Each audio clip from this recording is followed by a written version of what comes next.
Hey everyone, Bradley here. Before we get into the episode, just wanted to give you all a heads up that our next topic is a bit of a chunky discussion. So chunky, in fact, that we had to split it up over the next 3 episodes. So you're about to hear part 1.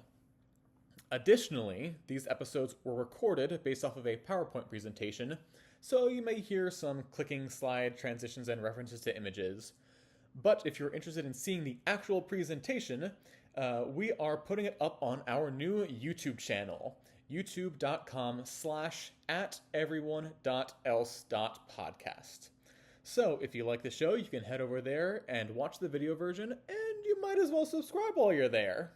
Alright, enough of that. Thanks for your patience, and on with the episode. You're listening to Everyone Else, a podcast where 4 friends usually discuss running tabletop RPGs, but today we'll be talking about Critical Role's Exandria and the campaigns I've run in them, where I've often had to play mysterious love interest, a dopey cleric, the eldritch voice inside your head, and in the end, everyone else.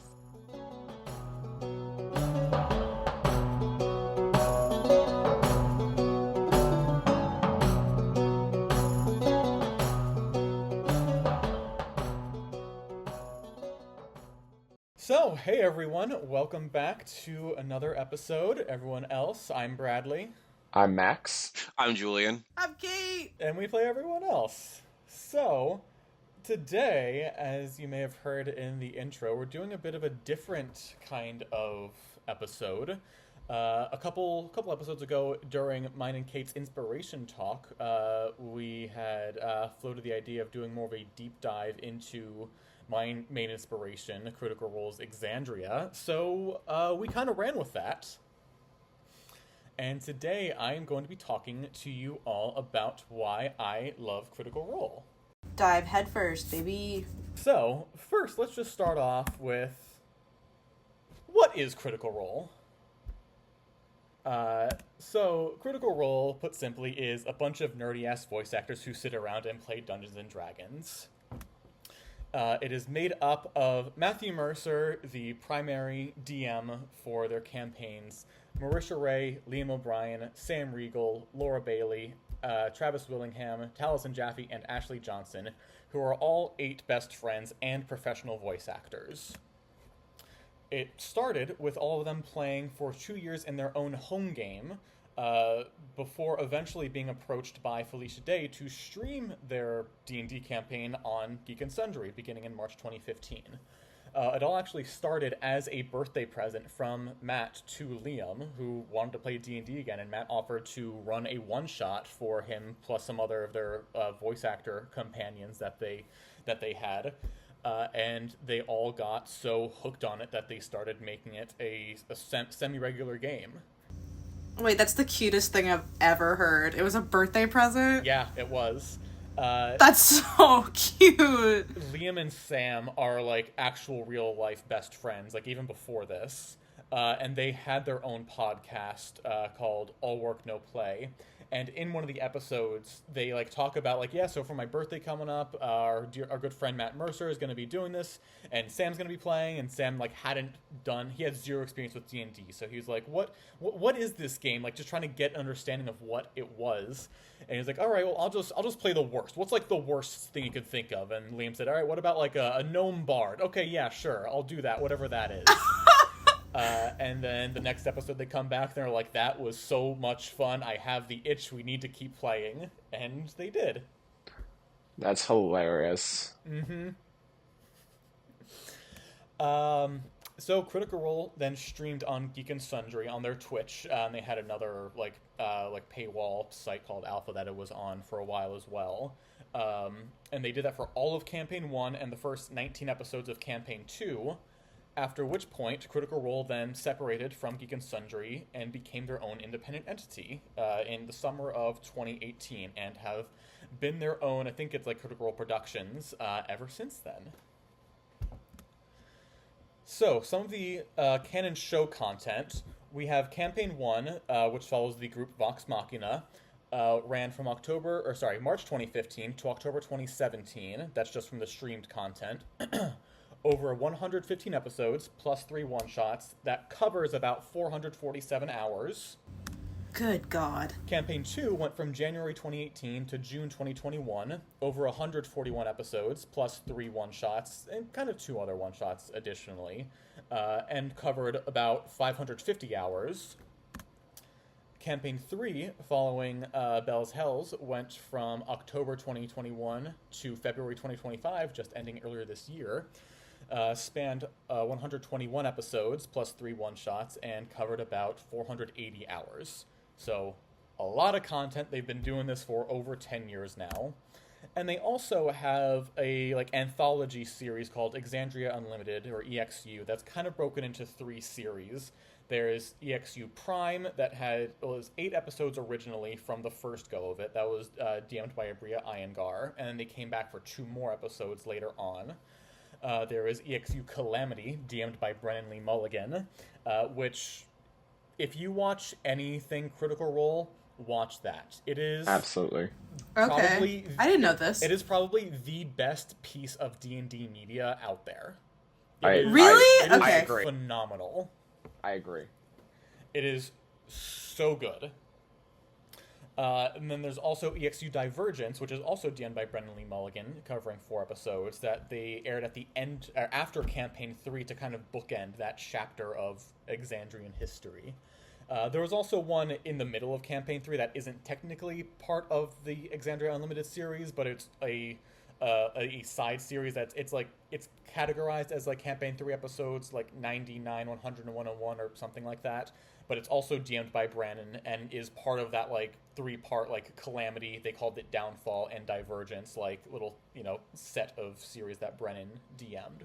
But it's technically not its own separate thing. It's part of Campaign 3. So that's the general overview of what the show has.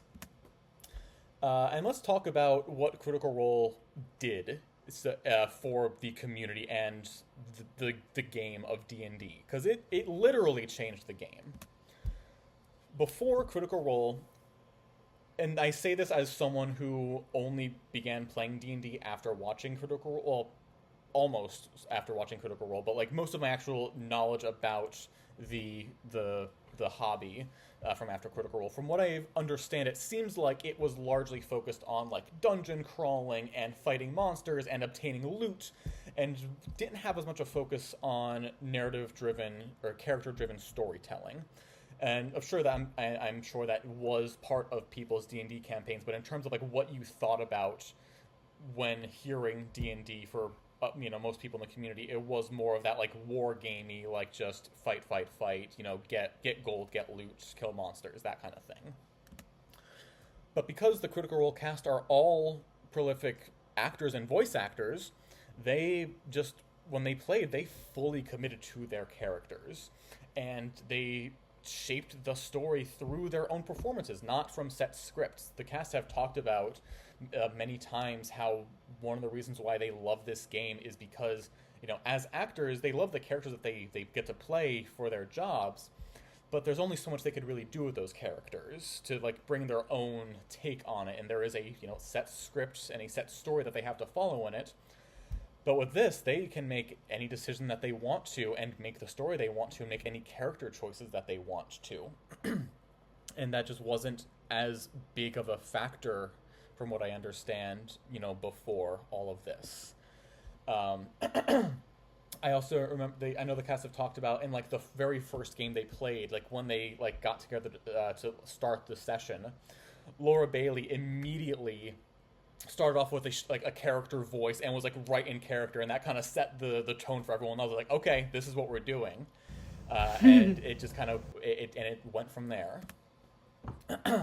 And Critical Role, along with any other D&D actual play, is a show where no one, not even the DM, really knows exactly what's going to happen. Of course, the DM knows broadly what will happen, but not the specifics of it. It's not like a TV script where every single beat is meticulously planned out. And the story, especially for Critical Role when it was live, which it was fully live for all of Campaign 1 and Campaign 2 up to COVID. They recorded it and streamed it live. You were watching everything happen in real time. And it was the first major actual play to spotlight that kind of narrative-driven play, and it just changed the expectations for the hobby and what D&D could look like. And the wider D&D resurgence from the past decade, once 5e came out, is very, very tied to Critical Role, and the growth of actual plays we've seen, with Critical Role being the first one to really break the mold and like show that this is something that can be done and that people are interested in. And also, they're just a very good model of what a healthy, supportive, and collaborative table is supposed to look like. There's a lot of like toxicity in D&D that I'm sure you see online, with it being such a social game. And I know, Max, at one point you've talked about like most of the problems you see online about D&D is people just not talking to each other. And this, with it being such a close-knit group of friends and a well supportive table, shows like, no, this is what like you can have. There doesn't have to be drama in this social game, and if any problems do come up, it's something that they, not on stream, but like talk to each other about off stream, just to make sure everyone is on the same page and no lines are being crossed. So it just showed like, yeah, it doesn't have to be toxic. You can do this and like not have it just be focused on like having people be like having main character syndrome. Basically, it showed that you can tell this kind of story with a large cast of main characters. But it's what my character would do. We can cut this question out of it, because I'm curious if you have it later or if you just like don't want to bring it up, because I remember that being a very big part of its like early inception of one of like kind of these toxic players being part of the game and having to kind of be separated from it to show that even in that core cast, if there's somebody causing enough problems. Right. Yeah, so I don't talk about it later, but I am happy to address it. There was one player who was with Critical Role from the beginning, was part of the home game, but it was around for the first like 25 or 26 episodes of Campaign 1, who was a bit of a toxic player as the stream started to go on, and there was some drama online with them, and they just ended up leaving Critical Role. It's not something that they have explicitly talked about in detail for kind of obvious reasons, but I don't remember off the top of my head from what I've heard about it if it was like he decided to leave or they asked him to leave or what, but they did have to contend with that initially, and then once it was addressed, it was pretty noticeable how much better the table was for it. I have a question also. Yes. So you're talking about how Critical Role, like literally changed the game. Do you have any examples of D&D actual plays or groups from like a pre-Critical Role, landscape that might be like very emblematic of what you're talking about in terms of how it used to be focused more on like dungeon crawling and combat and loot versus narrative? Like, do you have an example? I don't know if there were D&D actual plays before Critical Role, because it's the kind of thing where if you hear about it without any context, like, oh yeah, let's stream this thing so strangers can watch other strangers play make-believe and roll dice, that doesn't sound super appealing just on hearing that. But with the way that these performers were able to make it a show, that is kind of what showed people that like, yeah, this can be a thing. And in terms of like other examples for like the wargamey aspect of it, the main sense for it being more like that is just from like Matt Colville talks a lot about like older D&D editions and like how he would run games and like what the community was like then. So that's kind of where I'm getting that information from. So it may not be like fully 100% accurate, just from my understanding. That does seem to be more where, because I know D&D did originally start as a war game, and that narrative aspect of it wasn't something that was like ingrained in it, at least initially in the earlier editions. I can't really speak to like when it got closer to like 3.5 or 4th edition or anything, how much that played into it in terms of it as a game system. But 5e seemed to lean into it a little bit more, and then Critical Role just showed what was possible for it.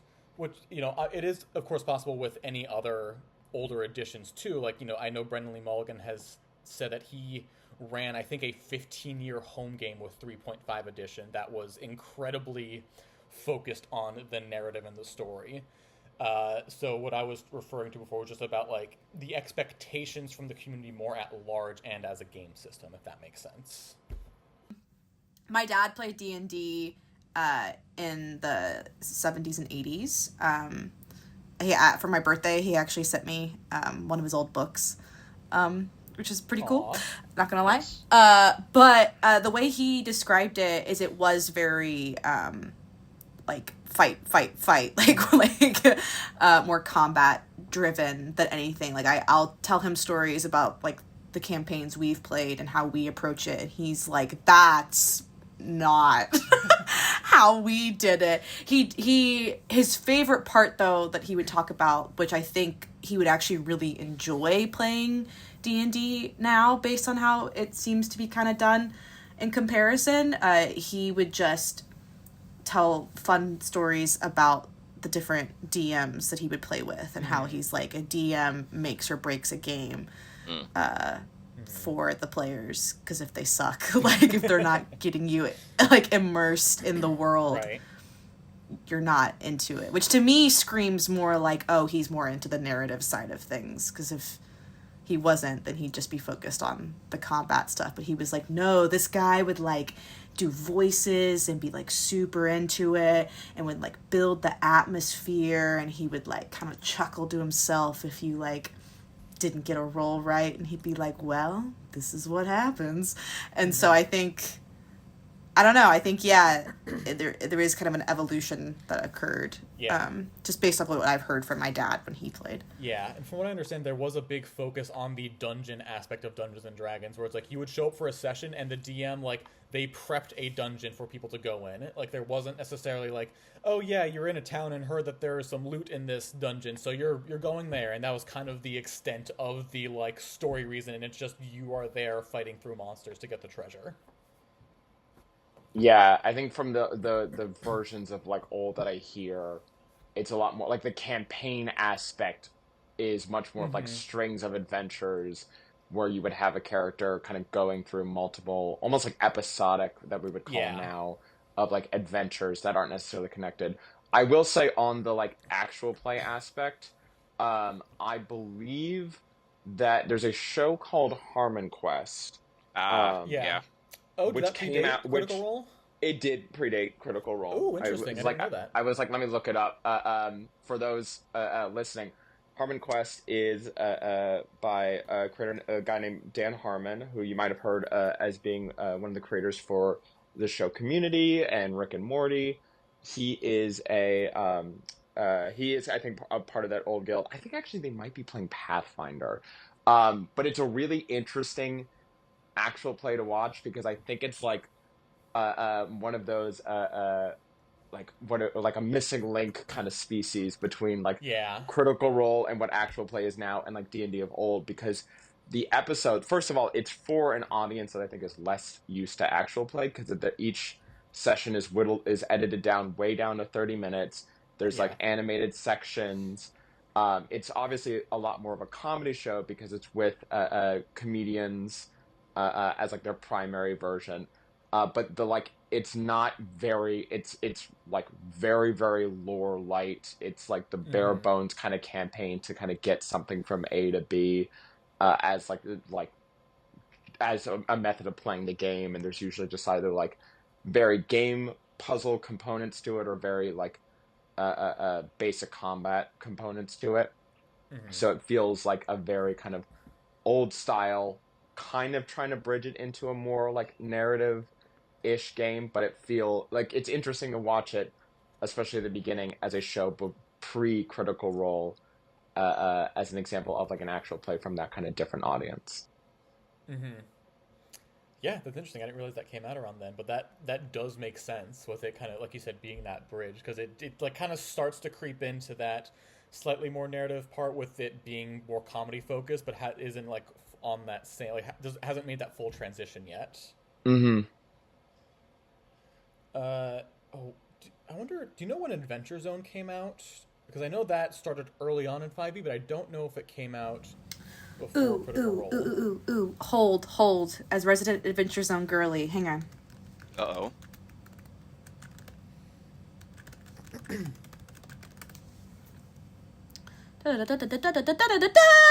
August 18th, 2014. So that actually did come out a couple months before Critical Role did. Interesting. Okay. All right, well then, I take back what I said before. So I wanted to ask, because you're talking about this whole shift in the game, and I guess how people engage with the hobby from combat to narrative. Mm-hmm. I find it interesting that it feels like that has also mechanically become a shift. Obviously, not only in D&D, but with tabletop RPGs as a whole. Yeah. If I remember correctly, and Max, you can fact check this for me because a lot of what I know about this has been filtered through you.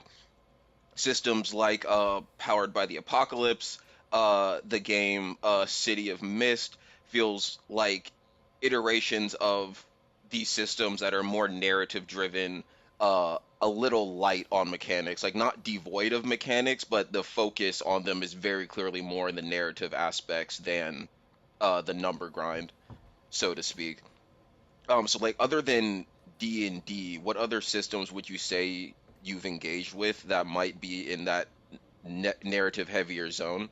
And also just anyone in general, because I know Max also really is interested in some of those mechanics light systems as well.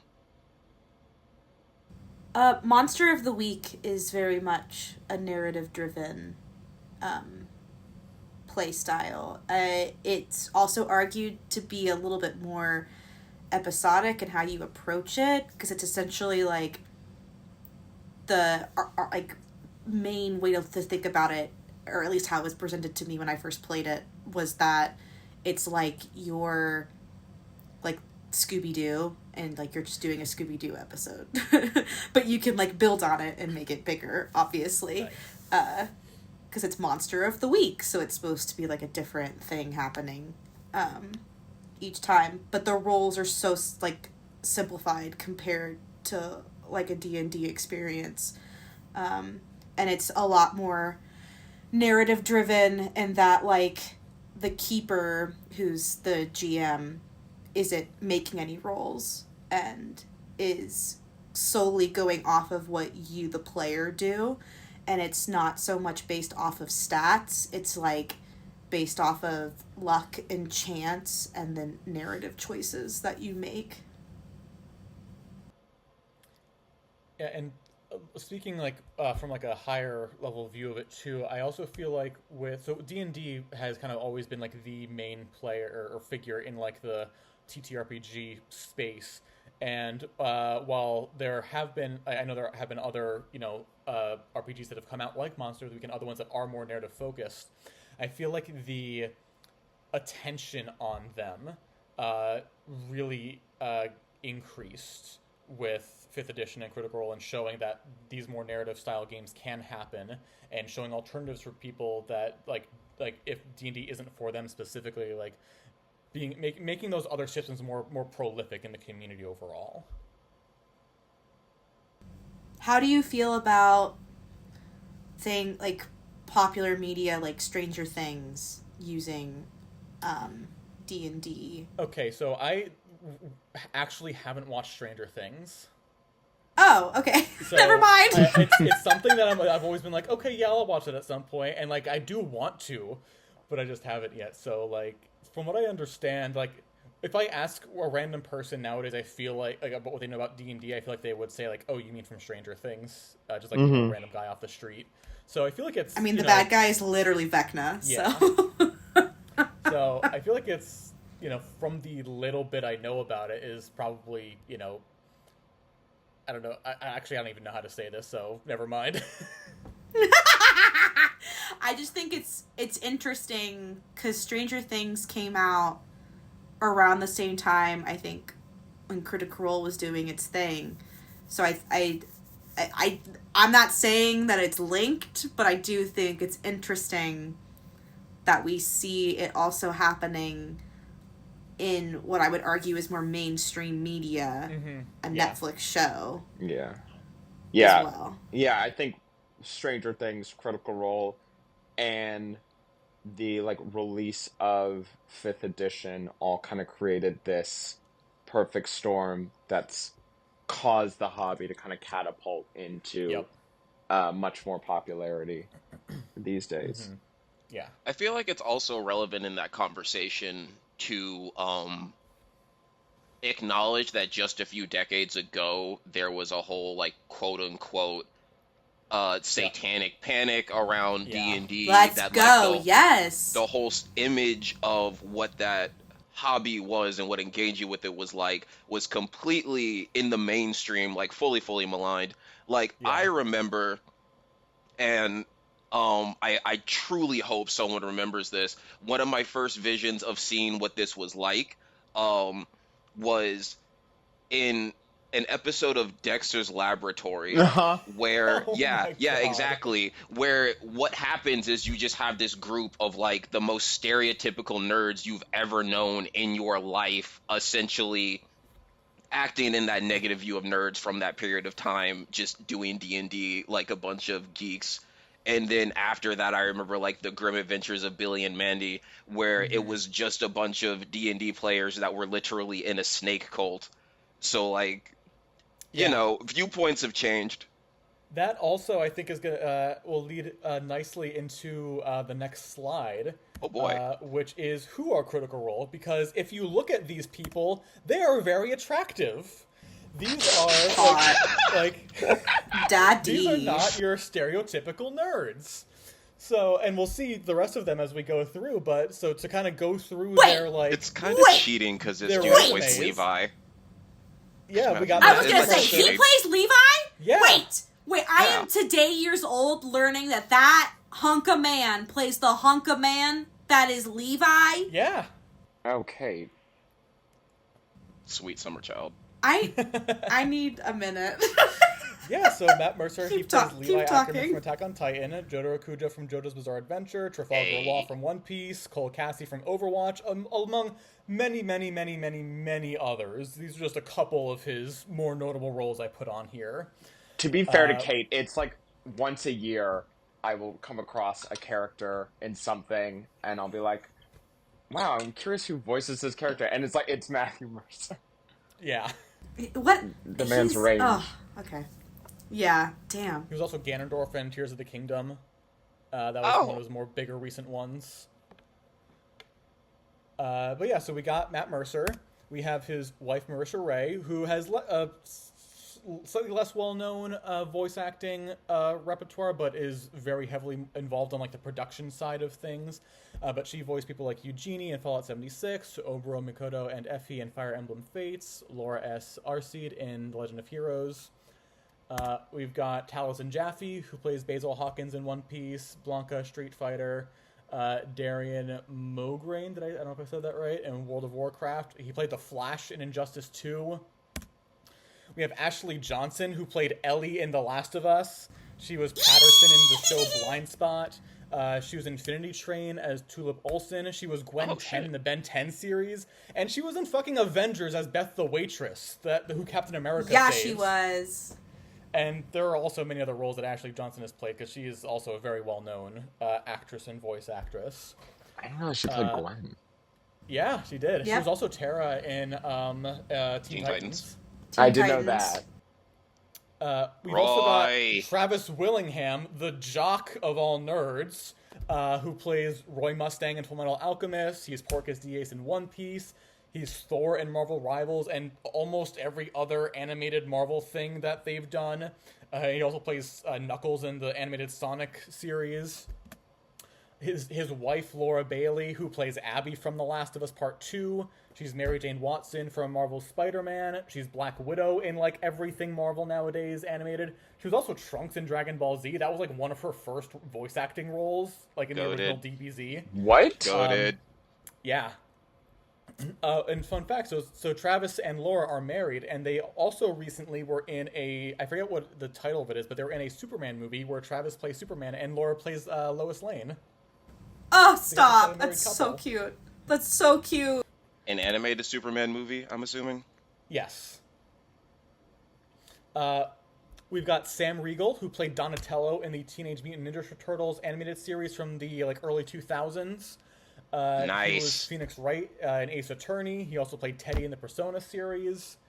And we have Liam O'Brien, who plays Doctor Strange in most animated Marvel things now, including Marvel Rivals. He was Gaara in Naruto, Nightcrawler in Wolverine and the X-Men, Golem in Middle-earth Shadow of Mordor, and Ashura from Ashura's Wrath. And these are just a couple of the projects that these people have been in. And just look at them. Would you look at these people and think, oh yeah, that's a nerd? Come on. I mean... Uh-oh. Yeah. Anyway. So, let's get into some of the actual campaigns. And just talking about it from a very 3,000-foot high-level discussion without getting into really any spoilers. Just kind of who the characters are and what the vibes for the campaigns are. So, for the characters for Campaign 1, we've got, and this is going from left to right, we've got Pike Trickfoot, the Gnome Cleric, Keyleth of the Arashari, a half-elf druid, Vexalia Vasar, a half-elf ranger, Scanlan Shorthalt, a gnome bard, Grog Strongjaw, a Goliath barbarian, Vaxildan Vasar, a half-elf rogue, and Percival Frederickstein von Musa Kowalski de Rol III, a human gunslinger. My king! Yes, many, many, many people in the fandom thirst over Percy for valid reason. So the Campaign 1 Vox Machina is much more of your classical heroic fantasy of people rising to the challenge to save the world. It's very clear-cut, who the heroes and the villains are, and a lot of it is focused around, trying to take down the bad guys with not as much, moral ambiguity about it, but still very, very good, compelling stories with great villains. And it is a tale of epic villains and tragedy and these heroes, this band of misfits and fuck-ups rising to their stations and growing into their potential to eventually save the world and become legendary heroes. And there is also, obviously, maybe not obviously to some people, but the Amazon animated series, The Legend of Vox Machina, that was developed based off of this campaign. And I'll talk a little bit more about how that kind of came into being later on. But they are branching out into, or have been branching out into, the animated space now as well, alongside their actual play campaigns. I've watched it now. I just want to make that clear to our listeners. Yay. I've now watched it. You're better than I am. But the animated show, so as I mentioned before, Campaign 1 is very long. It's 447 hours. The Amazon series, it consolidates a lot of that down, so it's much easier to get through if you don't want to sit through, several months worth of time and just want to still get the story. That option's there for you. So, get to it, Julian. Yeah, it's worth it, Julian. It's really good. Mm-hmm. I believe you guys. You should. Yeah, you should. So, we also have then Campaign 2, The Mighty Nine, which is also getting its animated series coming out on Amazon, probably very shortly after or around the same time that this is going to be posting. So with The Mighty Nine, we have the characters of Mollymock Tealeaf, who's a tiefling blood hunter, Beauregard Lionette, a human monk, Ford, a half-orc warlock, Caleb Widowgast, a human wizard, Not the Brave, a goblin rogue, Jester Lavore, a tiefling cleric, and Yasha Nidoran, an Aasimar barbarian. And Campaign 2 is much more morally gray than the first campaign is, where there is a much less clear-cut line of who the heroes and villains are, in the story, not necessarily around the characters or like the PCs, although that there is that a little bit. There's sometimes like, wait, are we the good guys? Are we still doing the right thing?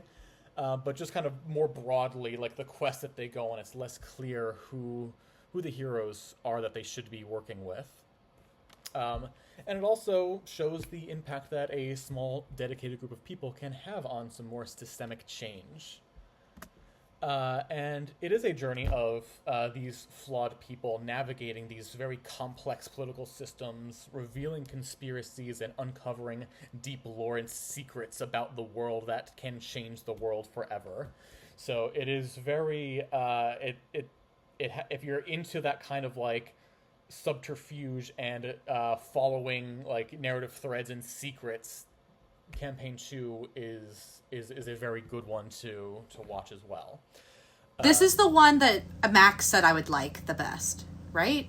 Yeah, I think you might like this one more. Not that I mean I love both Vox Machina and the stuff that I've seen from the Mighty Nine. Although since I've only consumed bits and pieces of the actual play, and Bradley can emphasize or de-emphasize this statement that I've heard. But like Vox Machina is much more like the Avengers, and Mighty Nine feels much more like Guardians of the Galaxy in terms of its just like feel of the characters and the impact of the world. Max, I was going to say that literal exact thing, so you Fuck. nailed it. Fuck. And campaign with the Mighty Nine, that's also it takes place in Wildmount, where we're doing the Netherdeep campaign. And then with Campaign 3, this is following Bell's Hells. So we've got the characters of Laudna, a Hollow One Warlock Sorcerer, Fern Calloway, a Satyr Druid, Fresh Cut Grass, a Warforged Cleric. What? So, Fresh Cut Grass got his name from the person who, like, brought him back online, because she likes to name things after her favorite smells, like fresh cut grass, or fresh apple pie, or pussy. Yeah. What a queen. Yeah. So that's where that name came from. Try not to spit on my water. Yeah. Yep. Yeah, that was that was played by Sam Riegel, and he revealed that I think in episode 1 of Campaign 3, and everybody lost it. We got Orm of the Arashari, a halfling fighter, Chetney Pakapi, a gnome blood hunter, Imogen Temelt, a human sorcerer, Ashton Greymore, an Earth Genasi barbarian, and Dorian Storm, an Air Genasi bard. And you might notice that there's one extra name on here than the other ones, because Dorian Storm is played by Robbie Damon, who Max and I actually got to meet at a con earlier this year. But he joined Campaign 3 for the first story arc, and then left for a period, and then came back in the last, like, third of the campaign. So he was around for a good chunk of it. And Campaign 3 is more focused around a centuries-old plot that threatens to upend the world order, and deep secrets are brought to light that shatter the status quo and change Exandria forever. And it follows a group of unlikely heroes that become entangled in this global scheme and have to confront moral and cosmic questions that rattle the very cosmology of Exandria in what is the epic finale of this saga of Critical Role. Because they did kind of, at the end of Campaign 3 is sort of a conclusion for those first 3 in Exandria. And I guess I should have stated at the beginning of this also, I am mainly just going to be talking about the first 3 campaigns of Critical Role, not touching on Campaign 4, since 1, that just started, we're only a couple episodes in, and 2, it's not taking place in Exandria, which is kind of where more of my focus and inspiration and love for this has come from. So, while I am sure Campaign 4 is going to be amazing, so just since there isn't as much of it yet, this is just going to be talking about the first 3. And to your quote before, Max, about Vox Machina being the Avengers and Mighty Nine being more of the Guardians of the Galaxy, I don't know if this is totally accurate, but my best analogy then for Bell's Hells is they're kind of maybe like the X-Men. Okay. Yeah. that, and I might be getting a little bit biased towards that just because Imogen is very, very like Jean Grey Dark Phoenix coded. Yeah, Don't know if that's by intention, but that's just kind of how it ended up playing out. that's fair. Again, like, same with campaign 2, where it's like I don't know as much of like details point to point for campaign 3, but I know some of the overall arching arcs and some of the workings. But I can definitely see that. I have a question. Yes. So for the uninitiated, me, could you break down why you're saying each of these groups and each of these campaigns might be more like the Avengers, might be more like Guardians of the Galaxy, might be more like X-Men? Because I have an idea of what that means, but I don't know. I don't truly understand what you mean by that. So please break that down for me. Yeah, so Vox Machina are more like the Avengers in that they are like the well-known and well-renowned heroes who save the world. Like, they're who you call when there is like big, bad, obvious shit going down that needs to be dealt with. Mighty Nine is more like Guardians of the Galaxy because they are less overt with the good that they do and the threats that they take on. Without getting into spoilers, the final fight of campaign 2, it wasn't something that's like, oh my god, there's that, thing over there, we have to deal with it immediately. It's like they found the clues that this plot was going to happen that could have led to something very bad, and then confronted it ahead of time to stop it before it became an actual problem. And then with Bell's Hells, like the X-Men, I think they are dealing with this large cosmic threat that how do I put this? They're very divisive, kind of both in a meta sense with the community and in world for some of the choices they make in dealing with this. Which, as more of a comic reader, Julian, am I right in saying that the X-Men are a bit of a more divisive group, within their own canon? Is that Absolutely. right? And it definitely depends on who's writing them, but absolutely. So I think that's kind of the best way to explain it. Did that make sense? Absolutely. Okay, great. Any other questions on the campaigns overall before moving on?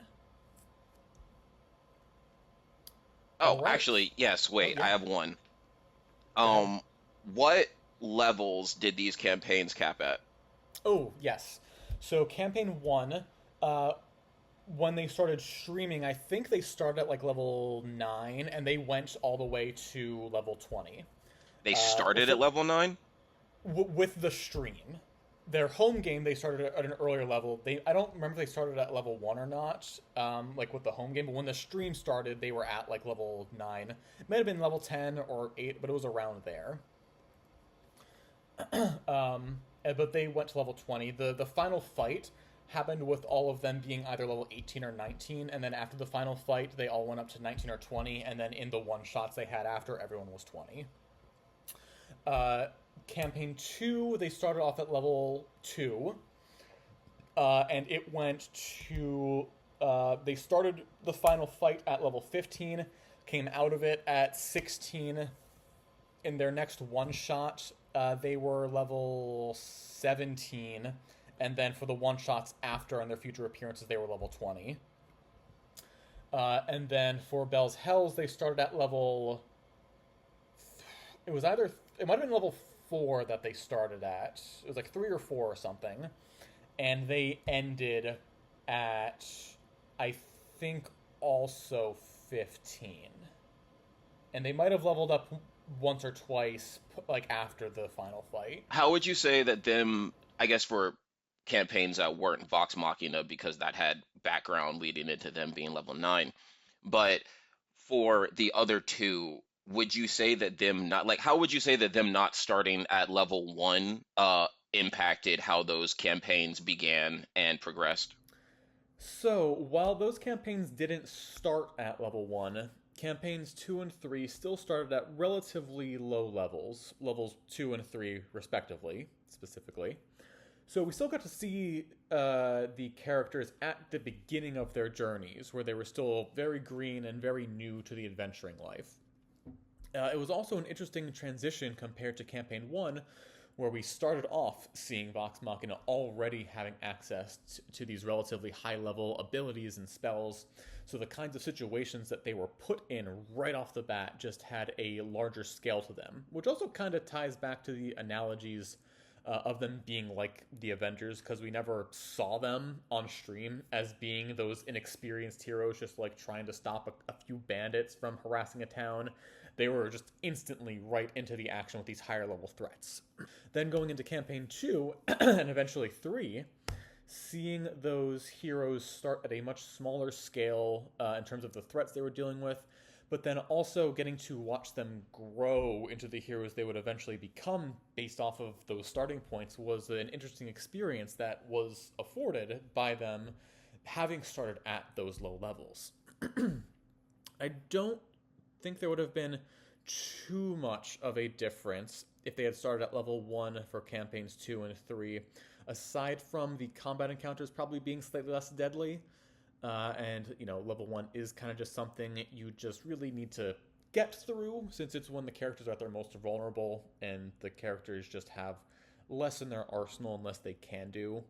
But all of that is to say that them starting past level 1 for campaigns 2 and 3 probably didn't make a huge difference, but it did let us as the audience and them as players skip over a part of the game that is arguably less interesting most of the time, since there is, in most cases, just kind of less that the characters can affect in the world at that point in their journey. All right. So, we're going to spend just a moment talking about my Critical Role resume. Ooh, this is an application. Yeah, if you're listening. Hey, Matthew Mercer! If you're listening. So, I have watched or listened to all of Campaign 1 plus 3+ times. I say 3+ because I've listened to it through fully 3 times, and I have also rewatched specific episodes multiple times, and I rewatched the final arc leading up to the finale of my first campaign. So I got that. I've listened to Campaign 2 twice. I re-listened to it actually leading up to and then in the early stages of when we started the Netherdeep campaign, just to kind of get the right motivational juices flowing. And I've listened to Campaign 3 once so far. Just ended this year. I'll probably rewatch it at some point once it's had a bit more time to process. I've also watched the Exandria Unlimited series between 1 and 3 times each. So the Prime / Kymel. Kymel was the 2-episode thing that was part of the original one that they did later on. And then Calamity, Downfall, and Divergence were the ones that Brennan did, with Downfall technically, again, being in Campaign 3 and not its own thing. But I'm putting it here, with the others. So listen to those between 1 and 3 times each. I've watched Legend of Vox Machina at least 4 times. And I'm excited to watch the future seasons of it as well, just as many times. I also own the Tal'Dorei campaign setting book, Explorer's Guide to Wildmount, the Tal'Dorei campaign setting Reborn book, which is not the redo, but they kind of, they redid it. So the Tal'Dorei campaign setting they released a couple months before Campaign 1 ended, and then the Reborn book they released about, I want to say 3 years ago, as a way to kind of update it to the current timeline of the setting, because a lot of stuff had happened since the first one came out, and it added in a couple new things, and it was more like they remastered it, basically. I also obviously have Call of the Netherdeep. There is Chronicles of Exandria Part 1, The Tale of Vox Machina, which is a coffee table art book. There is Part 2, The Legend of Vox Machina. Both of those cover the full story of Vox Machina. And I love just looking at the art in there. It is so good. I'll just go through it sometimes and lose a long period of time doing so. There is the Critical Role novel, Vox Machina Kith and Kin, which follows the backstories of Vex and Vax. There's The World of Critical Role, The History Behind the Epic Fantasy. It's a non-fiction book they published that does talk about Critical Role as a behind-the-scenes kind of thing, while also talking about some of their characters and their inspiration for it. And it's a 300+ page book that goes into all kinds of details about everything. It's very interesting. There's also Vox Machina Origins Series 1-2 Collection, which is a graphic novel series following the pre-stream story of Vox Machina. And there's also, I also have the full official soundtracks to The Legend of Vox Machina for the first 3 seasons. And they also released playlists called Welcome to Tal'Dorei and Welcome to Wildmount, which are playlists that they made just about the campaigns. So you guys will have heard a lot of these, because I include a lot of these songs. Actually, the combat that I have playing for our combat encounters in Netherdeep, all of the music is taken from these soundtracks and playlists. So you have heard some of those plenty of times before. I literally cannot conceptualize the amount of time that you have spent watching those campaigns. It's a significant period of my life. Jesus, man. Continue. So I've also, as I've talked about before, DM'd a 5-year-long Tal'Dorei campaign that went from levels 4 to 20. And am currently DMing a so far 1-year-long and counting called the Netherdeep campaign. And I have full of a bunch of losers. Yeah, they're such nerds. And I have hopes to run more in the future. And just some other miscellaneous things. I also have several Critical Role dice sets, official ones from their shop. I have a framed map of Tal'Dorei hanging on my wall, and I want to frame the Wildmount map as well. Can't confirm. Yep. I have framed commissioned artwork from the finale of my Tal'Dorei campaign in my room as well. Cute. I have minis for a major NPC from the Tal'Dorei campaign, as well as both forms of the final villain for that. There's the song Your Turn to Roll, which is the second Campaign 2 intro song. It was my study music in college, and I probably have hundreds of listens to on that because I would just have it going as I was studying or writing papers. And it still slaps. It's great. I love it. And just some other additional Critical content that's out there that I don't own, but it'd be nice to get at some point. There's those same art books, but following the Mighty Nine for Campaign 2. There's Vox Machina Origins Volume 3. That's the third part of the graphic novel series for that. There's the Mighty Nine Origins Collection, which are graphic novels following each of the Mighty Nine backstories individually. They have Tales of Exandria, which is the same kind of thing, but it's following 2 NPCs in that graphic novel style. There's Vox Machina Stories Untold, which was a novel that came out, I think, last year. It's basically a collection of semi-short stories, or maybe novellas or something, following 8, I think it's all NPCs, or maybe a couple of the characters from Campaign 1 in there as well. There's the novel, The Mighty Nine, Nine Eyes of Lucian. There's Bell's Hells, What Doesn't Break. Both of those are novels about character backstories from Campaigns 1 and 2. And of course, there's New York Times best-selling Tusk Love, the romantasy novel, about a... it started off as a bit from Campaign 2 about just a smut novel they found, and now it's an actual thing you can read. So this is a great time to plug our P.O. box. If you want to send those in... I'm kidding. We don't have one. Please don't send us anything, because it won't reach us. Unless we get one. We might, if we later on. I'm not opposed to it. Just saying my birthday's coming up. I know! But, so that was kind of an overview of what Critical Role is, now that we're an hour in or something. So, why do I love Critical Role? Well, there's a number of reasons. I'm first going to talk about my introduction to D&D and Critical Role overall. So the very first time I played D&D was in the summer of 2016 with some high school friends, during summer break. And I was pretty hooked immediately, even though I really didn't understand the rules or anything yet. I was just having a really fun time with my friends. So it was a great experience for me, and going into college then after the summer ended, one of my roommates, I was telling him about it, and he was kind of interested in it as well, and he decided to DM a Lost Mines of Phandelver campaign. So we started doing that. That's the one. Max actually made a guest appearance in that for, I think, just one session. And it was for the like, one where I almost killed everyone. Yeah, that is correct. For those who know Phandelver, it was the fight against the Black Spider, and we handled the fight very, very well. And there was a trapped jewel in the room, and Max's rogue just decided to take it and trip the trap, and I think knocked out half the party from that. Classic Max. I said I was sorry. I said I was sorry. You did. So we played that for a couple months. But around the same time, one of my friends from college who I knew played D&D, I told him that I started to play, and he recommended Critical Role to me and, gave me the full the pitch for it. So I decided to start watching it, and I very quickly became pretty heavily obsessed. Like, you can ask a couple of our friends that knew me from then, and it was kind of all I talked about for a couple months. I'm not sorry. And I binged everything that had come out at that point in 3 months.